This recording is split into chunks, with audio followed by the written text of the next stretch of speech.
So there's a delta choice that most option sellers make that they think is conservative, and it is conservative, but on a specific category of stocks.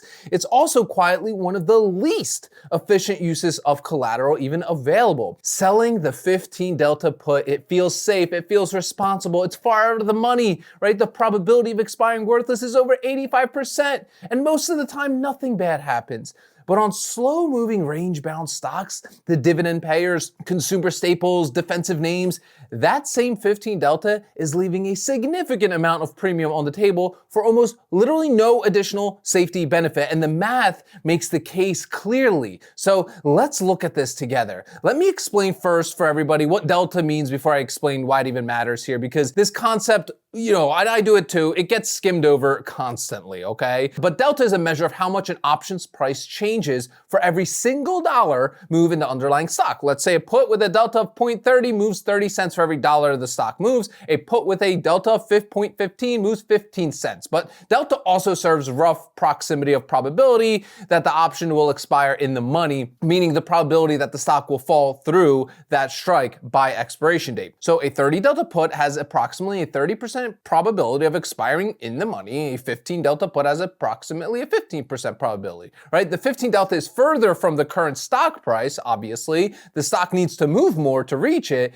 and the market reflects that reduced probability by obviously pricing in the option with far less premium for us to actually collect. Now, here's what most people think when they see those two numbers. The 30 delta, it's riskier. The 15 delta is safer. End of analysis. And on high volatility individual stocks, right, something that let's say moves 5 to 8% a week, that risk reduction framing, I'm with you. It's appropriate for sure. But on a dividend stock trading in a narrow range, the framing breaks down, right? The question isn't just, which strike is safer? It's how much am I paying in premium for the extra distance? And does that price even make sense given how the stock actually behaves in the markets, right? The framework I use to evaluate strike selection really comes down to, one metric that most options education really glosses over.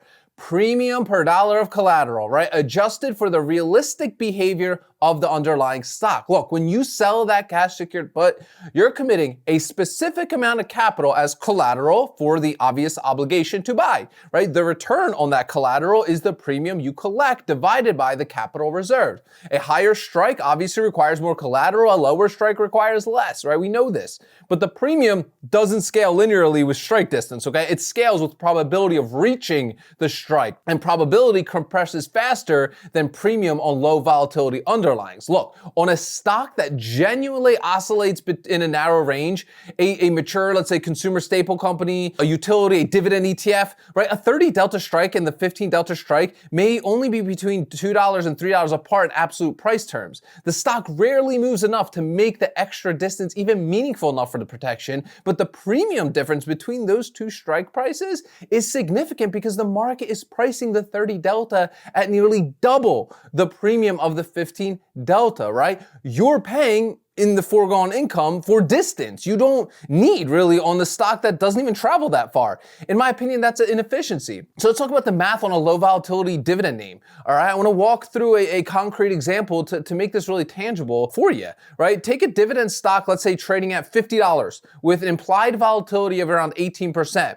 That's a relatively quiet stock. On a 30 to 45 day expiration cycle, that 30 delta put might sit at, let's say, $47 strike and carry $90 in premium. The 15 delta put might sit around $44 strike and carry a $35 in premium. The 30 delta put requires $4,700 in collateral and generates, let's say, $90 per contract, roughly 2% return on collateral for that cycle. Annualized, that's somewhere in the 20 to 23% on reserved capital, if repeated consistently. The 15 delta put requires $4,400 in collateral, obviously, and generates, let's say, $35 in contract, roughly just under 1% per cycle. Same annualized math puts, this runs around 10% for the year. The 30 delta generates more than twice the return on a similar amount of collateral, and the stock's implied volatility of 18% tells you the market is pricing in very little expected movement. The extra $3 of distance you bought with the $15 delta strike is not protecting you from the realistic profile of this specific stock. It's protecting you from a tail event that the stock's own behavior suggests is already very unlikely.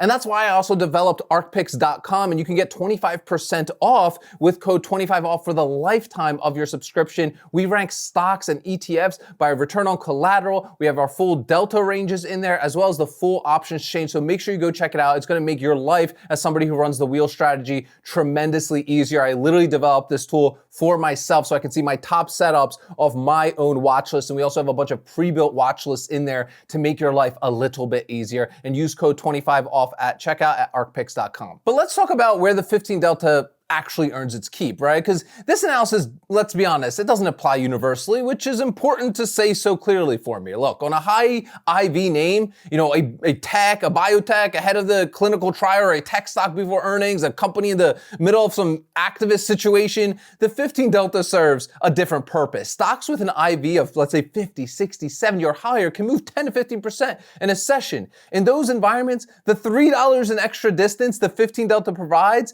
is not theoretical protection. It's definitely a real buffer against a actual realistic move in the stock. The 30 delta is more efficient on stocks that don't move that much. The 15 delta is way more appropriate on stocks that do, okay? The mistake is applying the same strike logic across every name regardless of how the underlying stock actually behaves. But let's talk about the range-bound dividend stocks category, because that's my favorite, right? This category is where the 30 delta premium efficiency is, in my opinion, most applicable and most consistency is overlooked. And it's exactly the dividend-focused names that income investors they're already drawn to them anyway, right? Think PG, Procter & Gamble, J&J, Johnson & Johnson, Realty Income, Consolidated Edison, utility ETFs, consumer staple ETFs. These are slow-moving businesses, typically with predictable cash flows and decades upon decades of operational history. Their stock prices drift, they pull back modestly in risk-off environments, and they recover slowly.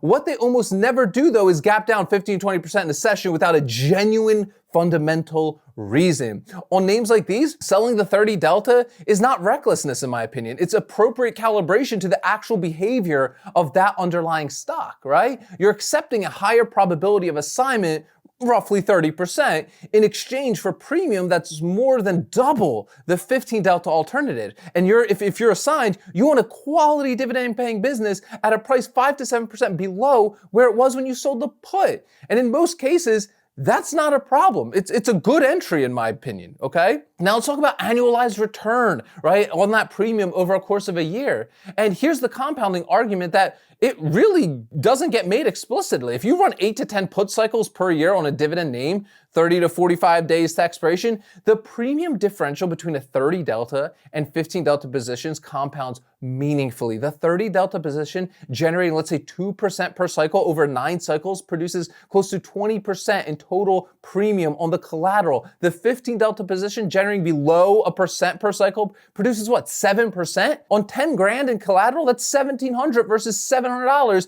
in collected premium over the course of a year. $1,000 difference from literally the same exact capital, the same stock, in a strike adjusted of $3 in absolute price terms. The risk of assignment is higher, of course, but on a range-bound dividend name, assignment at 7% discount to market is an outcome, honestly, most investors would choose voluntarily if they were just gonna go buy and hold the stock anyway. So let's kind of like bring it all home, all right? Listen, strike selection, it's not all one size fits all, okay? The appropriate delta for a cash secured put depends on the behavior of the underlying stock. Specifically, how much the stock realistically moves in your target time frame and what the consequences of assignment actually looks like at each and every strike. The 15 delta is not universally conservative, okay? It's not. On a high IV name, it's appropriate protection. On low IV dividend payers, it's an inefficient use of capital that creates the appearance of safety while delivering meaningfully less income for nearly the same exact probability.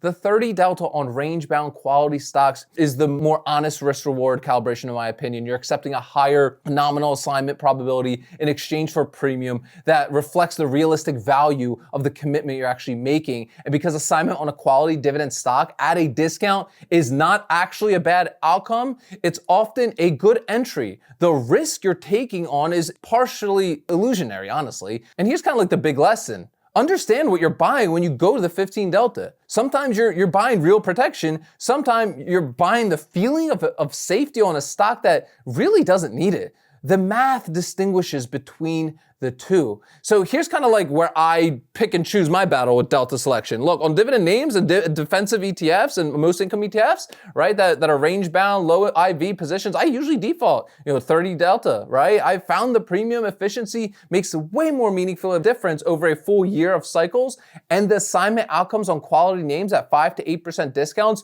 honestly are genuinely comfortable positions, at least for me to specifically hold. On individual stocks with earnings events approaching, elevated IV, or any meaningful, big risk in the market, I move out sometimes to the 20 delta, sometimes the 15 delta, depending. It depends on the specific setup. The goal isn't a fixed delta rule. It's calibrating the strike to realistic profiles of the underlying stock and your accessibility to actually being assigned at each of those price levels. Think of delta as really just a probability tool and use it like one to match your strike to the actual stock's behavior, not to signal caution, irrespective of whether the caution is even warranted or not. So I got a couple questions for you guys in the comments, right? Number one, do you currently have a default delta you use for most of your puts or even your covered calls? Or do you adjust based on what the actual volatility profile of the stock actually is? And number two, has assignment at the 30 delta level on a quality name ever turned out to be better than you expected going in or worse? Drop the comment down below, and also make sure to check out ArkPicks.com. If you're somebody that loves learning the wheel strategy like me, you're definitely going to love it. It's going to save you a tremendous amount of time. It's going to give you your top setups every single day, all day long, fundamental breakdowns, technical breakdowns, full option chain with each of the picks actually selected as the Ark Options Strategy standard. And if you use code 25OFF, you'll get 25% off the lifetime of your membership. So make sure to head over to ArkPicks.com. Remember, guys, sell options, collect premiums, repeat. I'll see y'all tomorrow.